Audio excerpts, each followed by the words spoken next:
네, 오늘 강의는 이제 습관성 계류 유산에 대한 얘기입니다. 임신이 잘 안 되는 난임 문제도 문제가 되지만 어쩌다가 정말 노력을 많이 해서 임신을 했는데 자꾸 습관적으로 계류 유산이 돼서 고통받는 사람들이 너무나 많습니다. 그래서 습관성 계류 유산에 대한 얘기가 오늘 되겠는데요. 자연유산의 한 형태로서 임신 전반기에 사망한 태아가 만출되지 않고 자궁 내에 남아있게 되는 유산을 얘기합니다.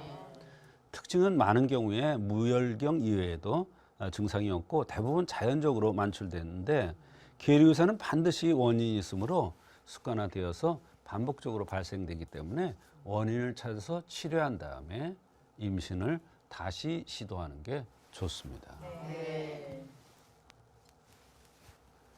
계류유산의 그 원인을 습관성 계류유산의 원인을 보면 첫째가 염색체 이상입니다. 이거는 검사상에나 나오지 이거 흔한 경우는 아닙니다. 또 자궁의 해박적인 구조의 이상입니다.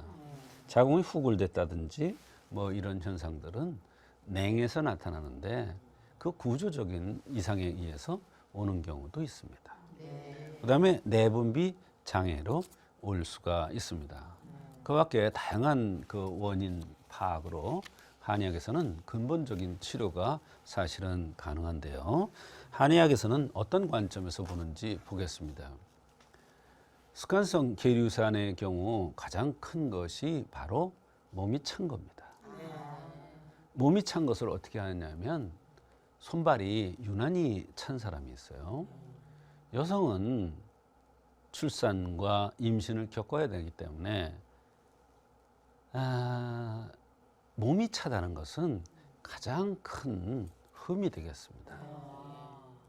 근데 대개 몸이 찬 여성들 보면 되게 늘씬하게 생기고 팔다리가 길고 이런 사람들이 이런 경우가 많습니다. 이런 사람들을 보면 대개 가슴이나 엉덩이가 별로 없습니다. 겉모양으로 볼 때는 굉장히 날씬하고 이뻐 보이나 그런 흠을 줬더라고요. 그래서 임신하는데 굉장히 고통스러워하기도 하지만 임신이 안 돼서 또 임신돼서 아기가 자라지 못하고 동사하는 겁니다. 얼어 죽는 거죠. 쉽게 얘기하면 추운 겨울에 씨앗 뿌려봤자 씨앗이 자라질 않습니다. 그거하고 똑같은 거예요. 그래서 여성이 손발이 찬 것은 굉장히 좋지 않은 겁니다. 그럴 때 한의학에서는 다양한 방식으로 손발이 따뜻하게 하는 그런 방법들이 있습니다. 그럴 때는 한방 치료를 받아보는 것도 좋습니다. 이런 사람들의 경우에는 대개 손발이 찬 사람은 냉대야도 많고 소화장애도 잘 나타나고 입술이 벗겨지는 이런 마르는 이런 현상들이 같이 동반되는 경우가 많습니다. 그 다음에 혈어입니다. 팥이 너무 메말라서 비틀어서 죽는 거예요. 영양분을 받아야 되는데 너무 메말랐어요. 피부가 건조하고 빼짝 마른 여성 있죠. 아무리 먹어도 살이 안 찌는. 그 다음에 칠정상이라는 것은 자궁이 안정이 안 되는 거예요. 자궁이 안정이 안 되면 어때요? 스트레스 많이 받으면 생리불순이 오죠. 아기가 자라겠어요? 안 자라죠. 그겁니다. 그 다음에 임신 중에는 절대로 성생활을 하면 안 되는데 가끔 해도 된다고 그래요. 몇 개월이 지나면 해도 된다고 그래요. 천만의 말씀. 임신 중에는 절대로 권양이 아니에요.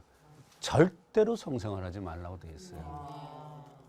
실제로 성생활을 하면은 유산되는 경우가 너무 많습니다. 꼭 명심해야 됩니다. 습관성 계류유산, 특히 2개월 된 태아가 6, 7주에 계류유산이 되면 습관성이 될 가능성이 많아요. 말하자면 6, 7주짜리의 계류유산 된 아기는 된 사람은 또 6, 7주가 되면 또 된다. 다음에 임신해도. 말하자면 임신 2개월이죠. 6, 7주면 2개월이잖아요. 습관성이 되는 것은 깊은 병이 있어서 그런 거예요. 이것을 한약에서 숙질이라고 얘기해요. 임신 전에 숙질을 치료하는 것이 필수가 되겠습니다.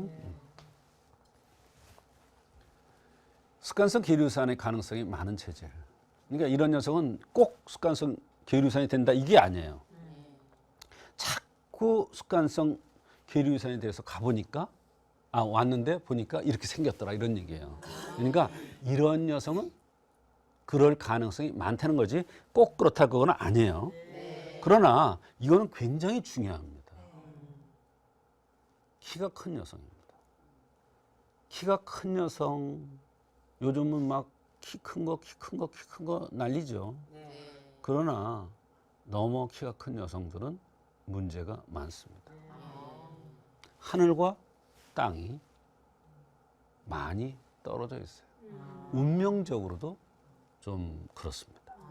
그래서 가슴이 답답하다는 얘기를 많이 합니다. 가슴이 답답하다는 것은 칠정에 손상되기 쉬운 건데 그러면 자궁이 안정이 안 되기 때문에 또 그런 여성들은 보면 하혈 같은 것도 많이 하고 생리불순도 많을 가능성이 많습니다. 그래서 그런 사람들은 보면 대개 키가 큰 여성들은 보면 집의 일보다도 바깥의 일을 굉장히 좋아하고 이런 사람들이 많아요. 그거는 발산하는 힘이 많은 거예요. 발산. 포하는 것보다도 밀어내는 힘이 강한 거예요. 그러니까 어때요? 아기를 포해야 되는데 밀어내는 힘이 강하니까 계류산이 되는 거예요. 유방이나 엉덩이가 작은 여성, 아까 얘기했죠? 혈이 부족한 거예요.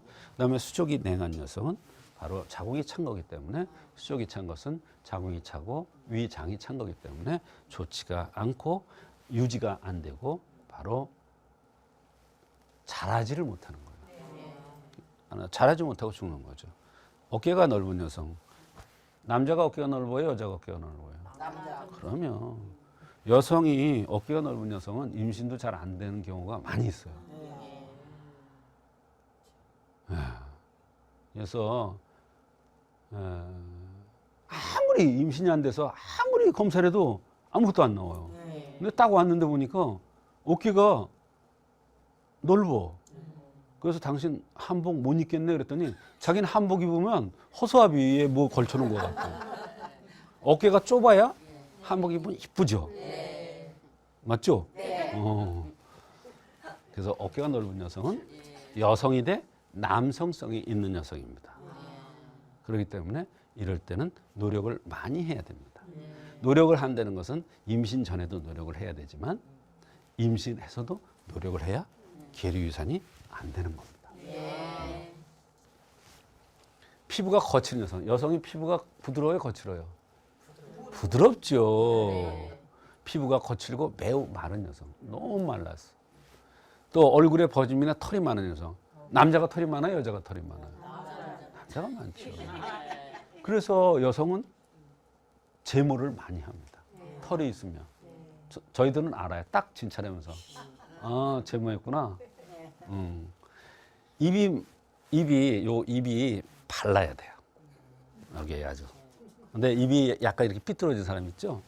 그런 사람들은 바로 자궁에도 문제가 있는 겁니다. 요거는 여자 생식기, 요건 남자 생식기이기 때문에 그렇습니다. 여성은 배가 많이 나오면 돼요, 안 돼요? 안 되죠. 근데 나이 들면 배가 나와요, 안 나와요? 나오죠. 근데 아가씨들은 배가 나오면 어때요? 이거 조금만 나와도 배가 나왔다고 이럽니다.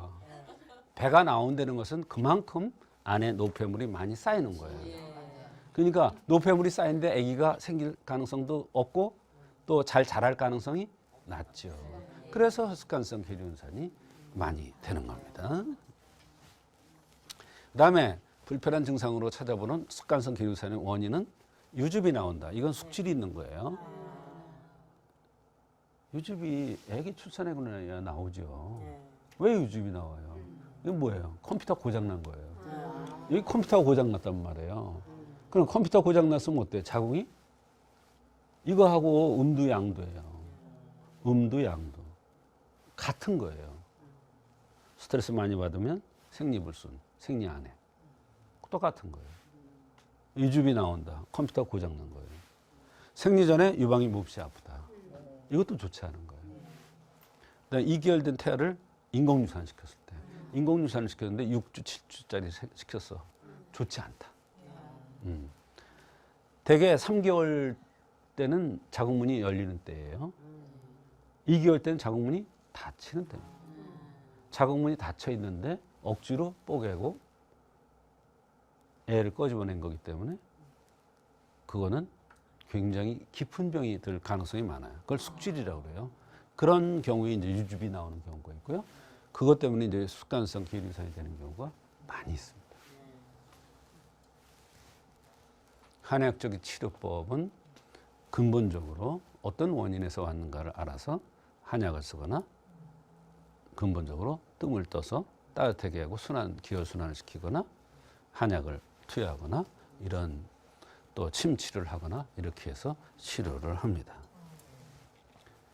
생활상의 중요점은 임신 중에는 절대로 부부 생활을 하는 것은 안 됩니다. 무거운 것을 많이 드는 것도 좋지가 않습니다. 버스나 기차 같은 걸 오래 타는 것도 좋지가 않습니다.